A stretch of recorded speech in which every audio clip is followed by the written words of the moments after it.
कृष्णा। कान्हा जी सदा आप सभी को स्वस्थ और प्रसन्न रखें और आप सभी की मनोकामनाएं पूर्ण करें। इससे पहले की वीडियो में आपने रिस्पॉन्ड किया था कार्तिक मास महात्म्य के 21वें अध्याय का, और आज आप सुनेंगे अध्याय 22। साथ ही आप सुनेंगे भगवान कृष्ण और पुजारी जी की कथा। भी नियमों का पालन आप कर रहे हैं या कार्तिक मास के व्रतों का उद्यापन आपको किस तरह से करना है, उसकी वीडियो आप आज हमारे चैनल पर जरूर देख लीजिएगा।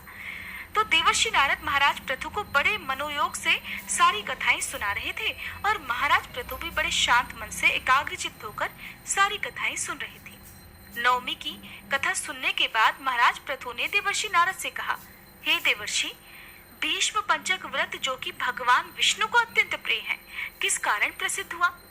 भीष्म पंचक व्रत जो कि भगवान विष्णु को अत्यंत प्रिय है, किस कारण प्रसिद्ध हुआ? अब मेरी यह जानने की भी प्रबल इच्छा है। देवर्षि नारद कहने लगे, हे राजन, यह व्रत तो अनादिकाल से था, परंतु बीच में लुप्त हो गया था। दोबारा यह कब और कैसे प्रारंभ हुआ, अब इसका इतिहास भी सुनो।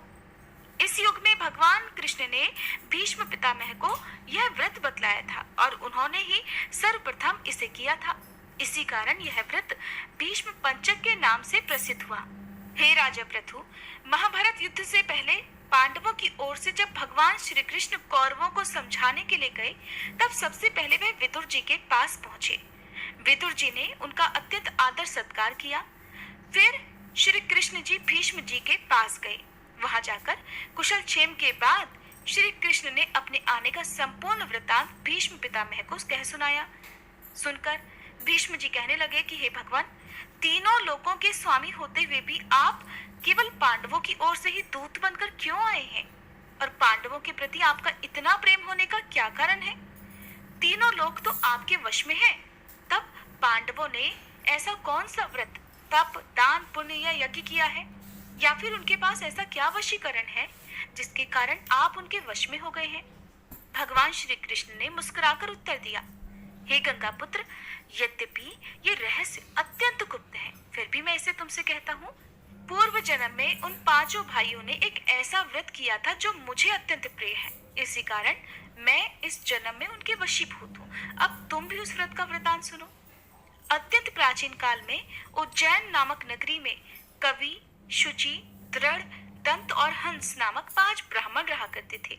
वे सभी वेदों के ज्ञाता, युवा, रूपवान और गंधर्व विद्या में अत्यंत निपुण थे। वे सभी दिशाओं में भ्रमण करके अपनी गान विद्या के द्वारा पर्याप्त धन प्राप्त किया करते थे। एक बार वे सभी मथुरा नगरी में सुवीर नामक राजा के दरबार में जा पहुंचे। संगीत कला में निपुण तो थे ही, तो उन्होंने सोचा कि क्यों ना चलकर राजा के महल में अपनी इस कला का प्रदर्शन किया जाए। तो उन्होंने राजसभा में इसका प्रदर्शन करने की इच्छा प्रकट की।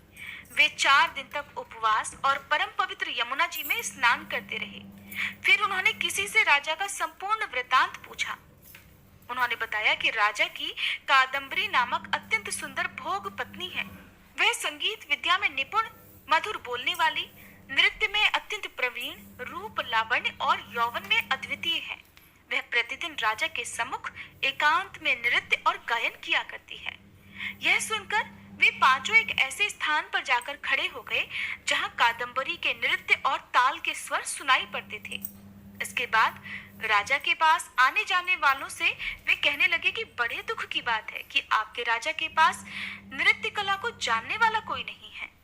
वीणा में तार बराबर नहीं है, 2 तार ढीले हैं, और बाजे की धुन के अनुसार तो नृत्य भी शुद्ध नहीं है। ये बात वहां उपस्थित लोगों में से किसी ने जाकर राजा से कह सुनाई।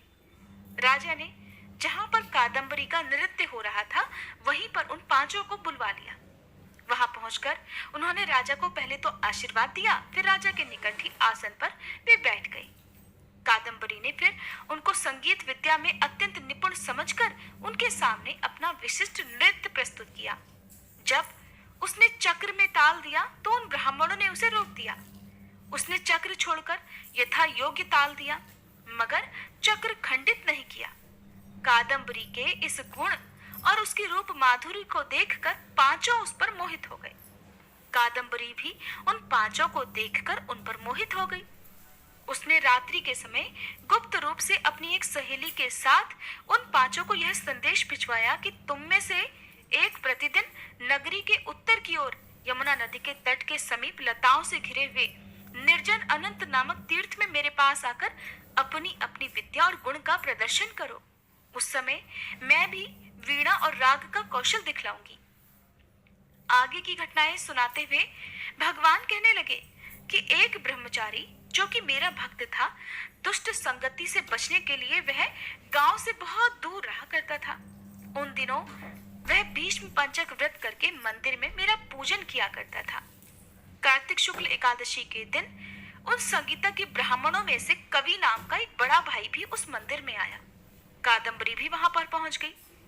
वहां मेरे भक्त ने जिस प्रकार पूजन किया, कवि नामक ब्राह्मण ने भी ठीक वैसा ही किया। उसके बाद हाथ में वीणा लेकर उसने गायन प्रारंभ कर दिया। मेरा भक्त क्योंकि अपने मन पर विजय प्राप्त कर चुका था, इस कारण गायन सुनकर भी उसे क्रोध नहीं आया। उधर कादम्बरी और कवि समस्त रात्रि गायन और नृत्य करते रहे। प्रातःकाल ब्रह्मचारी भक्त को गोबर का आचमन करते हुए देखकर कवि ने भी वैसा ही किया। इसके बाद कादम्बरी वापस अपने महल में चली गई। ब्रह्मचारी की संगति और रात्रि जागरण के कारण कवि के समस्त पाप दूर हो गए। इसलिए द्वादशी के दिन वह अपना समस्त द्रव्य दान करके विरक्त हो गया। दूसरे दिन शुचि आया। उसने भी रात्रि भर कादम्बरी के साथ नृत्य और गायन किया और फिर ब्रह्मचारी की तरह पूजन करके गौमूत्र का आचमन किया। प्रातःकाल होते ही वह भी अपना संपूर्ण धन दान करके सन्यासी हो गया। उसने निश्चय किया कि जिस प्रकार कादम्बरी के नृत्य गायन और रूप को देखकर ब्रह्मचारी का मन भी चलायमान नहीं हुआ, मोहित नहीं हुआ, ठीक उसी प्रकार मुझे भी अपने मन को वश में अवश्य ही करना चाहिए। द्वादशी के बाद तीसरे दिन यानी कि त्रयोदशी तिथि को दृढ़ नाम वाला भाई कादम्बरी से मिलने आया और समस्त रात्रि उसने भी नृत्य और गायन किया और ब्रह्मचारी की ही तरह उसने भी पूजा की और गाय के दूध से आचमन किया। दोनों भाइयों के समान वह भी विरक्त होकर सन्यासी बन गया। अगले दिन अर्थात चतुर्दशी को, जिसे वैकुंठ चतुर्दशी भी कहते हैं, उस मंदिर में चौथा भाई जिसका नाम दंत था आया और पहले अपने भाइयों की तरह उसने भी कादम्बरी के साथ रात भर नृत्य और गायन करके ब्रह्मचारी से बचे हुए घी का पान करके मन शुद्ध हो जाने के कारण उसने भी संन्यास ले लिया। वह भी विरक्त हो गया। सबसे अंत में अर्थात पूर्णिमा को हंस नामक सबसे छोटे भाई ने आकर ब्रह्मचारी को प्रणाम किया और यमुना जी में स्नान करके आंवले के वृक्ष के नीचे श्राद्ध कर्म किया और बाद में अपने ही भाइयों के समान वह भी विरक्त हो गया। इस प्रकार पांचों भाइयों ने एक एक दिन यह व्रत किया। कथा समाप्त करते हुए भगवान श्री कृष्ण ने कहा, हे भीष्म, कार्तिक मास में हमारा पूजन और दान पुण्य करने से करोड़ों यज्ञों के समान फल प्राप्त हो जाता है। उधर राजा ने नित्य प्रति रात्रि में कादम्बरी के मंदिर में जाने का समाचार पाकर उसे महल में ही बंद कर दिया, जिससे वह मंदिर ना जा सके। कार्तिक मास में हमारे सामने नृत्य गायन करने के कारण वही कादम्बरी अगले जन्म में द्रौपदी हुई। हंस नाम वाला ब्राह्मण आंवले के वृक्ष के नीचे श्राद्ध आदि कर्म करने से युधिष्ठिर हुआ। एकादशी के जागरण के कारण कवि अर्जुन, शुचि, सहदेव, दंत नकुल और दृढ़ नाम वाला ब्राह्मण पराक्रमी भीम हुआ। हे भीष्म जी, वस्तुतः पूर्व जन्मों में पांडवों द्वारा किए गए इस व्रत के प्रभाव से ही मैं उनके वशीभूत हूँ और इस जन्म में मैं उनका साथ दे रहा हूँ। भीष्म पितामह को भीष्म पंचक व्रतों का महात्म्य सुनाकर भगवान कृष्ण मौन हो गए। आज आप सभी के लिए एक प्रश्न है, यदि हो सके तो कमेंट बॉक्स में जरूर बताइएगा कि 5 ब्राह्मणों में से जो ब्राह्मण पूर्णिमा के दिन आए उनका नाम क्या था और अपने अगले जन्म में वो पांडवों में कौन से भाई बने। अब सुनिए भगवान श्री कृष्ण और पुजारी जी की कथा। कहते हैं कि मानो तो भगवान है और ना मानो तो पत्थर। आज की वीडियो में मैं आपको सुनाऊंगी एक ऐसे ही सच्चे भक्त की कहानी, जिसकी वजह से भगवान को स्वयं मूर्ति में साक्षात भगवान का रूप लेकर आना पड़ा था। उन्होंने अपने भक्त की पुकार किस तरह से सुनी, आखिर कैसे भगवान ने अपने एक भक्त को झूठ बोलने के बाद भी बचा लिया। अगर आप भी सुनना चाहते हैं ये कहानी तो जल्दी से कमेंट बॉक्स में कृष्ण भगवान की जय जरूर लिख दीजिएगा। एक बार एक राजा ने अपने राज्य में भगवान कृष्ण का एक विशाल भव्य मंदिर बनवाया और उसमें पूजा करने के लिए एक पुजारी को भी नियुक्त कर दिया। अब पुजारी जो थे वो पहले से ही बड़े कृष्ण भक्त थे। अब तो पुजारी जी बड़े मन से चारों पहर अपने कान्हा जी की सेवा करने लगे। बड़े प्रेम भाव से उनकी सेवा करते, उन्हें भोग लगाते, उनका श्रृंगार करते। इस प्रकार कान्हा जी की पूजा पाठ और उनकी सेवा करते हुए पुजारी की उम्र बीतने लगी। राजा जिसने वहां मंदिर का निर्माण करवाया था, वो हर दिन नियम से कान्हा जी के दर्शन करने के लिए आता, लेकिन मंदिर में पहुंचने से पहले वो अपने एक नौकर के साथ एक फूलों की माला भेज दिया करता, जिसे वो पुजारी पहले भगवान को पहनाते और फिर जब राजा दर्शन करने के लिए आते तो आशीर्वाद स्वरूप वही माला भगवान के गले से उतारकर राजा को पहना देते। इस प्रकार राजा के और पुजारी जी के दिन बीत रहे थे। एक दिन की बात है, राजा जो है वो किसी कारणवश मंदिर में नहीं जा पाया। अब उसने अपने सेवक से हर दिन की तरह माला भिजवा दी और पुजारी को ये संदेशा भी भिजवा दिया कि आज हम मंदिर नहीं आ पाएंगे, इसलिए सेवक के हाथों ही ये माला हमारे लिए भिजवा दीजिएगा। अब सेवक माला देकर और संदेशा कहकर मंदिर से चला गया। पुजारी जी ने हर दिन की तरह अपने कान्हा जी को वो माला पहना दी। अब पुजारी जी ने कान्हा जी को माला तो पहना दी, लेकिन उनके मन में एक विचार भी आया। सोचने लगे, मुझे भगवान की सेवा करते हुए एक बहुत लंबी उम्र बीत गई, लेकिन मैंने आज तक ये माला नहीं पहनी जो मैं भगवान के ऊपर से उतारकर राजा को पहनाता हूँ। अब सांसों का क्या भरोसा, कब जान चली जाए। अगर आज कान्हा जी ने खुद ये कृपा करी है तो क्यों ना ये माला मैं आज खुद ही पहनकर देख लूं। ऐसा सोचकर पुजारी जी ने वो माला भगवान के गले से उतारकर खुद पहन ली और ये सोच लिया कि जब नौकर आएगा तो उसे अपने गले से उतारकर ये माला मैं दे दूंगा। अब भगवान के गले से उतारी गई माला को पहनकर पुजारी जी तो धन्य हो गए, बड़े प्रसन्न हुए और मन ही मन भगवान को कोटि कोटि धन्यवाद करते रहे। तभी अचानक बाहर से पुजारी जी ने आवाज सुनी कि राजा की सवारी मंदिर में पहुंचने वाली है। अब जब पुजारी जी ने ये बात सुनी तो वो घबरा गए। अचानक सेवक की आवाज सुनकर राजा के ऐसे अचानक आ जाने से पुजारी जी बहुत घबरा गए। अब उन्होंने सोचा, कहीं राजा ने मुझे ये माला पहने हुए देख लिया तो बहुत क्रोधित हो जाएंगे और हो सकता है मुझे सजा भी दे।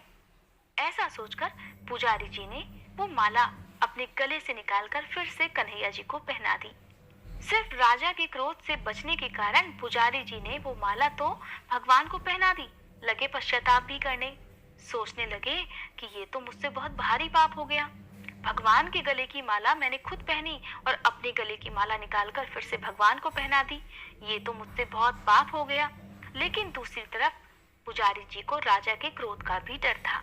अब पुजारी जी मंदिर के एक कोने में खड़े हुए राजा का इंतजार कर रहे थे। तभी राजा मंदिर में आ गए और फिर पुजारी जी ने भगवान के गले की माला उतारकर राजा को पहना दी।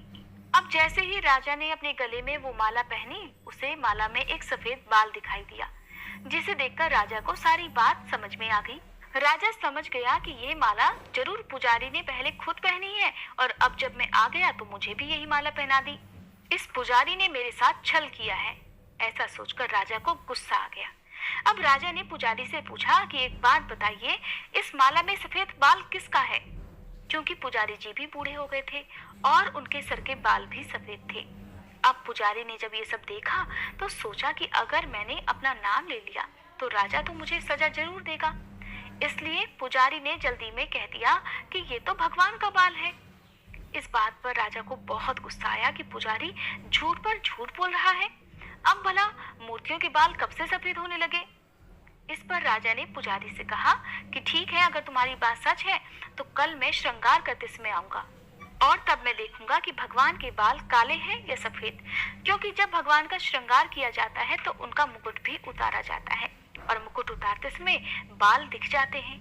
अगर भगवान के बाल काले निकले तो हे पुजारी, मैं तुझे इस पाप के लिए मृत्यु दंड दूंगा। राजा ऐसा आदेश सुनाकर वहां से चला गया। अब राजा के जाते ही पुजारी हाथ जोड़कर भगवान के सामने प्रार्थना करने लगा। कहने लगा, हे प्रभु, मैं जानता हूँ कि मैंने आपके सामने झूठ बोलने का अपराध किया है और ये बात आप भी जानते हैं।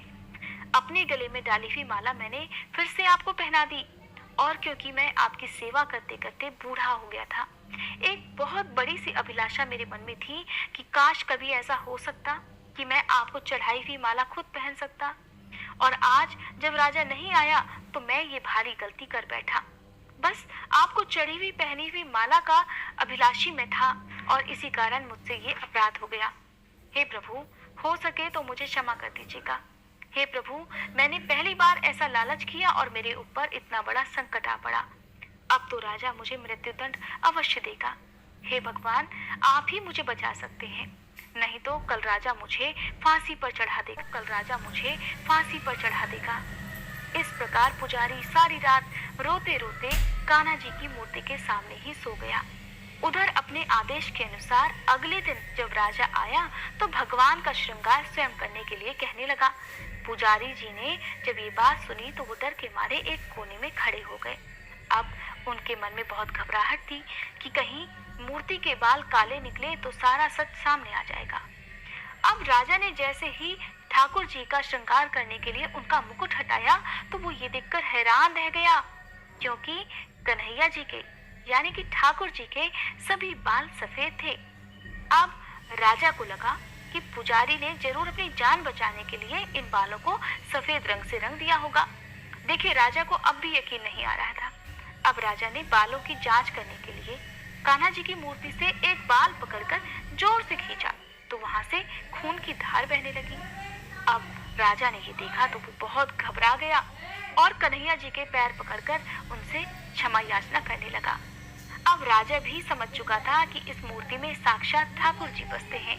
उधर पुजारी जी ने जब इतना बड़ा चमत्कार अपनी आंखों के सामने से देखा तो हैरान रह गया।